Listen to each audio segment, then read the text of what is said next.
Good morning. Good morning, Brett. How are you doing over there?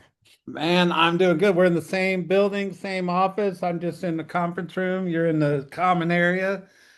We got a big game this afternoon, apparently.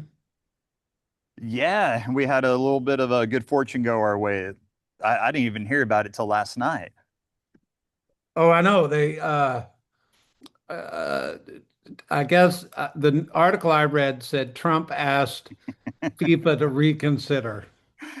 I really I'm wanted to sure be on hear he's that taking call. ownership of that, but whatever. Yeah, Uh, he gets to play, so that's a big deal. Of course, Belgium's pissed, but whatever. yeah. Um, all right, I let's start off with a little bit different article today. You know, I'm excited everybody showed up today because that holiday weekend, you didn't party too hard, all that stuff. But America turned 250 years old, and I thought about this over the weekend, Jim. Like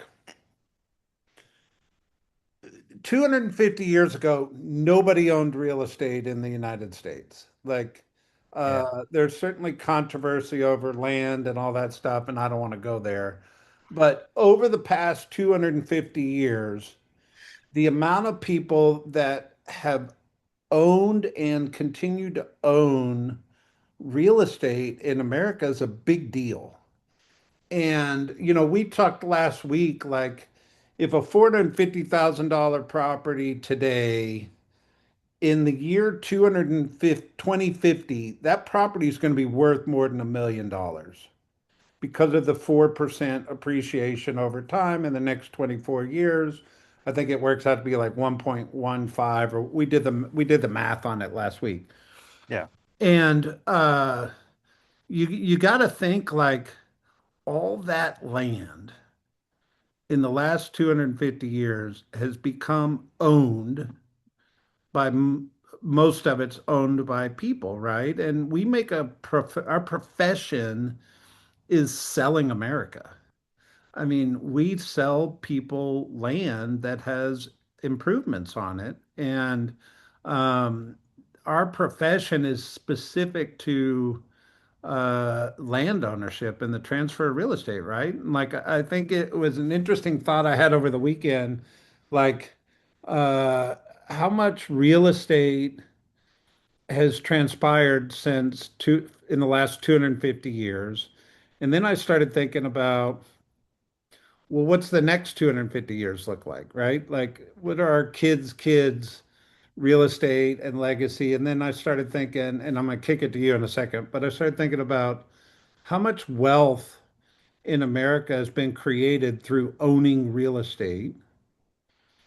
And what does that opportunity look like going forward? Because there still is land left, and we live in a unique part of the country that still has a considerable amount of land to develop and build new construction on, which gives us that opportunity of of wealth creation and real estate ownership. I do think affordability is going to be an issue going forward, as things become more and more expensive. Yet, I don't know. What are your thoughts? Did you reflect it all over the weekend? You think about it at all, or? Yeah, no, it made me think about the phrase American dream, Brett. Uh, that what that phrase American dream really meant, as you think about from the first time somebody started owning land to all the different rights movements that we had, that it really was a American dream to own land, to own a house. And so I want to ask you this question. I don't mean that it's not a significant moment anymore, but I think society's kind of changed a lot over that time period, right? So is it appropriate to still call it the American dream, or what is it now? What is ownership and how has it morphed and how we think about it?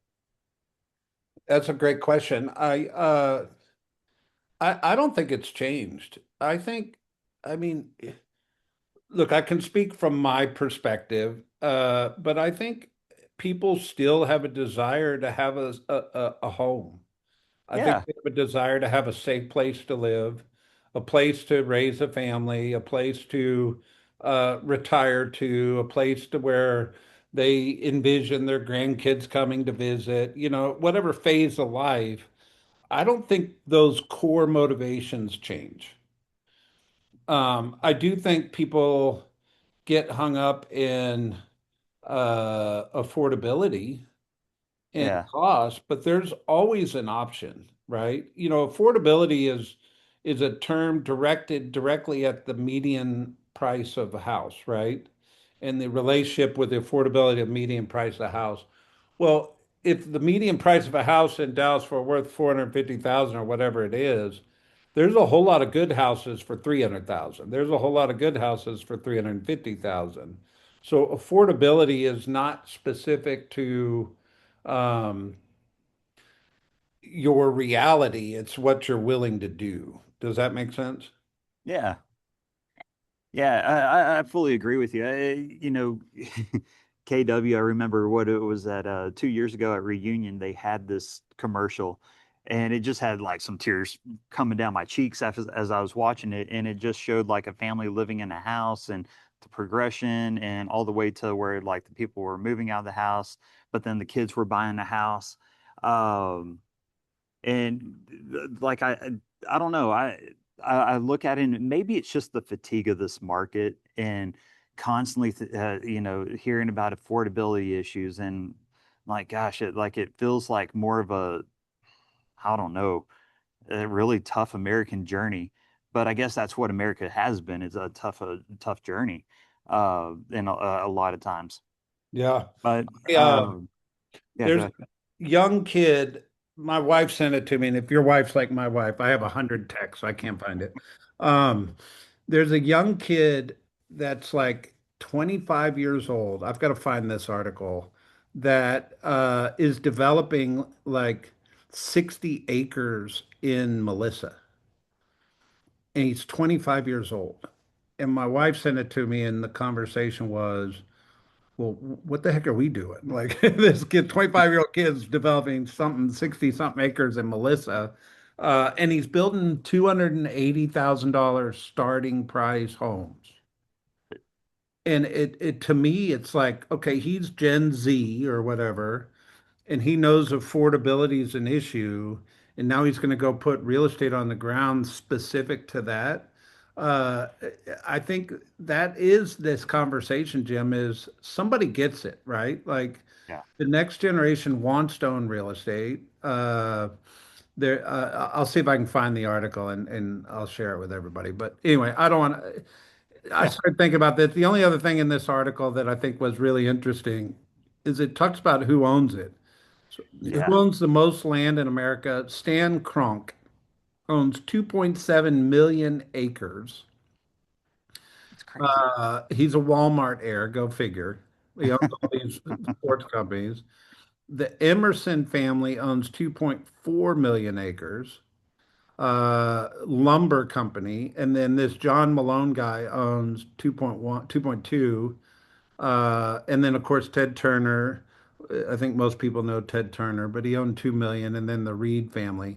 So obviously the dream is alive, but there's a lot of land left A lot. to build houses on. And we live in an area where land to be developed is still commutable to the major city hub, and that's a big deal. Yeah. Um, I can tell you the offices we're in business with down in Florida, that's off the table. There's no land left. Like, so, you hear the stories of London, England, where the real estate in London, England is completely unaffordable to anybody of any normalcy, right?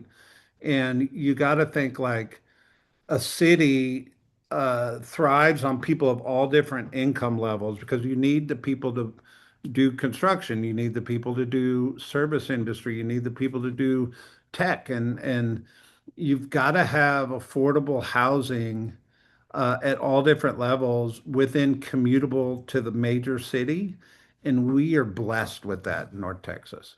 Anyway, Oh, leave absolutely. that there. Yeah. All right. I got two tabs open. Here we go. All right. Let's start Rockwall County. So one thing I've noticed, and I do get an interesting perspective when I study different markets. One of the things that's unique to Dallas Fort Worth right now, Jim, is our inventory is holding and still kind of doing well.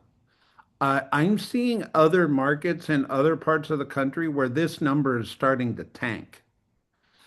And to put 258 properties active status in Rockwall County in the last 7 days, put a pin in this. Remember, these numbers are going to be weird because of the holiday weekend, right? Like it's disrupted with the holiday weekend. But 258 new listings coming on market's a big deal, right? More than the previous 4 weeks. You had 33 people go under contract. You would have thought the real estate community went to the lake over the weekend and didn't sell anything. But 33 properties going under contract's a big deal. Um, there's 44 pending and 73 sold at the end of the month. So, really good numbers from that perspective all across the board. The other thing I want to point out, for some reason, the end of June had more expireds than typical. So 25 expireds at the end of June was more than normal. If you go back a month, it was 17. You go back a month before that, it was 18. So there's actually an increase of expired listings that just flooded the market in the last 7 days, just FYI. All right, that's Rockwall. Let's go Colin. Colin did have a lower active status, less properties coming on the market this week, to be understood with the holiday weekend, right? Um, you've got 1,600-ish the last 3 weeks prior, and then 1,450. I think that's a holiday weekend disruption, not a sign of the market, right? Yeah. You had 202 go under contract. So Rockwall, we didn't see it. We saw an increase. Collin County, maybe the agents in Collin County went to the lake. We live at the lake, they went to the lake, right? So uh, they sold less houses, not drastic, but there's certainly a less properties coming off the market in Collin County. Pendings at 314, which is a little bit down, but the reason being they had a huge closing month.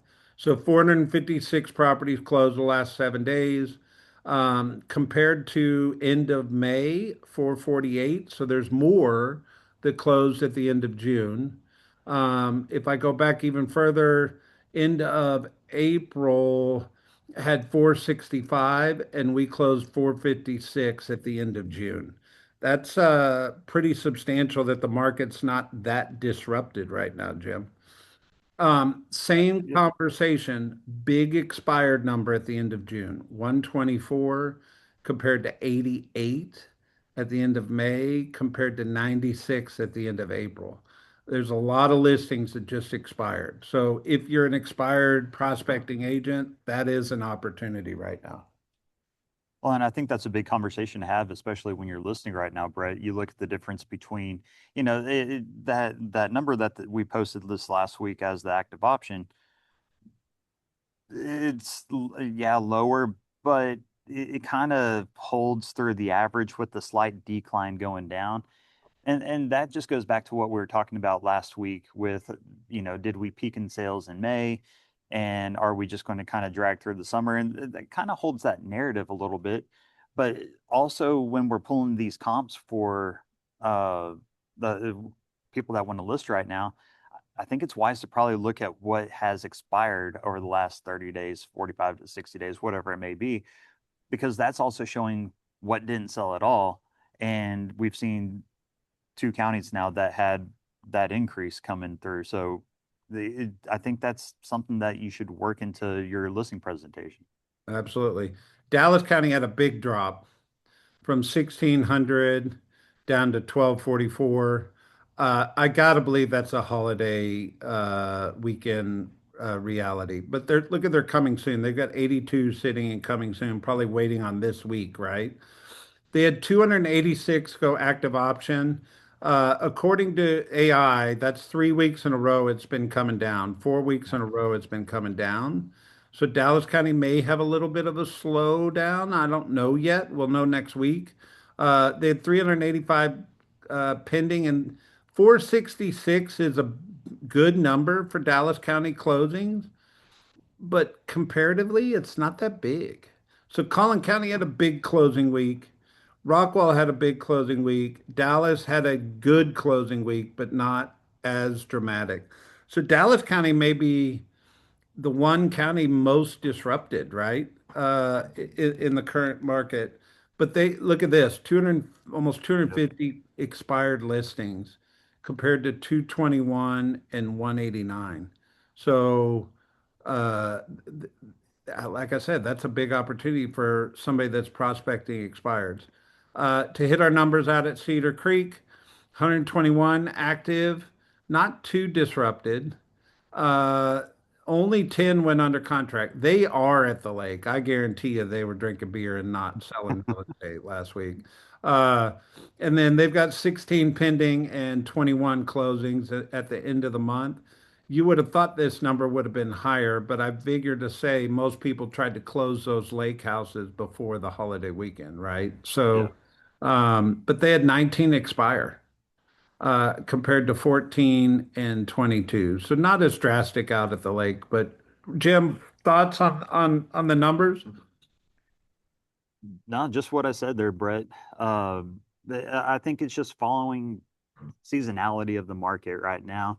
Uh, slight uh, slight slowdown in what's closing, but that's what we've seen over the last 3 or 4 years. Is we've kind of hit that peak in May, and then it's kind of tapered down a little bit throughout the summer, and that's kind of what we're seeing. And we'll see what happens this next month with rates, and we could absolutely see like a little bit of a spike up going into July. But right now, it's all about building that pipeline. There you go. Um, if you're not aware, lone wolf is a big deal in our world right now. And I wanted to give you a little history. So Keller Williams used to use Dotloop as our document management product. And at one point in time, Dotloop got purchased by Zillow. And there was an actual fear in the industry that Zillow was going to own too much data. So at that moment in time, Keller Williams moved away from Dotloop to DocuSign. And DocuSign is like business agnostic. It's not just a real estate product, it's a product for all business. There was no concern about owning the data, that kind of thing. Well, what's happened is Lone Wolf is actually a real estate specific document management platform. And it's also co-owned by the private equity company that owns Keller Williams. So there was a perfect marriage to move us from DocuSign to Lone Wolf, which I understand has some frustration when you change back end systems, but it's actually better for us long term because it's real estate specific. And I'm assuming you're attending training classes, whether Sherry or Chandler, or I don't know who's teaching them in the office, but we're training on this, and you need to be tuned into this. That Lone Wolf is our product moving forward. That's the first part. The second part is what the article's about. So I find this article fascinating in one sense, Jim, and I want your opinion. You know, the real estate industry 20 years ago, there was this conversation around is there going to be an app that manages the transaction? And it was like, okay, is there going to be a transaction management software that kind of controlled the whole transaction? Well, the industry's evolved. And there is a lot of conversation around is there going to be an app that manages the home? Like, does the transaction, manages all the stuff in the homeownership life cycle? Lone Wolf CEO is saying, I don't think there's going to be a super app. And it's totally up for debate, this, that, and the other. But I found it fascinating that the CEO of a prop tech company doesn't believe that one app's going to take over control of home ownership life cycle. I don't know how I feel about it, but I thought it was just fascinating that he went out online and said that. What do you think? No, I love that idea, Brett. Yeah, ever since the lawsuit, that's been one of the things I said we ought to be figuring out how to do is, move out of this role where we just look at ourselves as we help people buy and sell real estate, and we're more of a 365 consultant, right? Yep. We are there every step of the way for your house, for you, that investment, and we're just constantly part of that process more than just sending out sports schedules and whatever else in the intern, right? I love this idea. I love the idea of a super app and just getting out of that mindset of what people kind of see us as and getting into a bigger role. Yeah, perfect. Keeping in the loop on one other thing. So this Chicago MLS, which is MRED, if you remember, cut off the Zillow feed. The lawyer and then Zillow sued. Then the judge came in and said, no, no, turn the Zillow feed back on from the MLS. So it's currently on in Chicago, but their Compass and MRED are trying to force arbitration. Zillow's disagreeing. All this to say, it is a hot legal debate that's centered, pin the flag in the ground is Chicago, Illinois, on whether or not the MLS feeds to Zillow or not and how that all looks. Um, I don't think Netris has come out and said their position one way or another. No. And we're keeping our eye on it, but it certainly is, it has the potential of being disruptive. Does that make sense? And it's just kind of in the legal system right now. This will end up being a real estate cornerstone lawsuit, I have a feeling, around whether or not the MLSs can turn off a Zillow feed or not. Yeah. And the biggest thing I tell everybody is don't let it disrupt your business, right? It, just because you have something that happens in the back end that is changing the how kind of the real estate landscape looks doesn't mean that has to change your business. No, not at all. All right. This article, we had actually a decent jobs report. And here's what I think you need to be in tune with in the real estate market. So, we've talked about this, Jim. The Federal Reserve, right now, inflation's at 4.2%. There's a conversation around whether the Federal Reserve is going to do a rate hike to the prime rate or not. Logan on Housing Wire is coming out saying now that the jobs report came out decent, he thinks we're only going to see one rate hike in 2026. I don't know if we are or not, and nor would I go out on a limb. My personal opinion is I think they're questioning how much of the inflation will naturally come down when oil starts to flow. Um, but here's where you, as a real estate professional, need to be prepared. We haven't dealt with this for a couple years now, but when the rate goes up, it doesn't necessarily translate to increase in mortgage rates. However, the consumer believes that to be true. So you're going to have scripts and dialogues ready to go if the Fed increases rate, what that means for the consumer. Jim? Yeah, in my head, it means it should go down. I mean, how many times did we see the Fed rate drop and rates went up overnight? Hmm. But no, I was looking at the Fed Watch tool and it has it basically dead even. It's a 45% chance either way, with the 5% outlier that it goes up like uh, two levels or whatever they have on the for the Fed rate. So it's basically a toss up. What does it look like? But yeah, I agree with you. There needs to be a voice of reason guiding people through it of what this means, why what's happening, because it is jarring when it happens. Yeah. And I just think we need to pull out the playbook around the scripts and the messaging if that happens. Don't be blindsided by it. We'll help you on this call, but it could happen. When is that next Fed meeting? Is it uh I think it may be this month, isn't it? Yeah, I believe it's at the end of the month. I don't Yeah. have it here in front of me, but I think the July one is at the end of the month. Yeah. So just be prepared for that.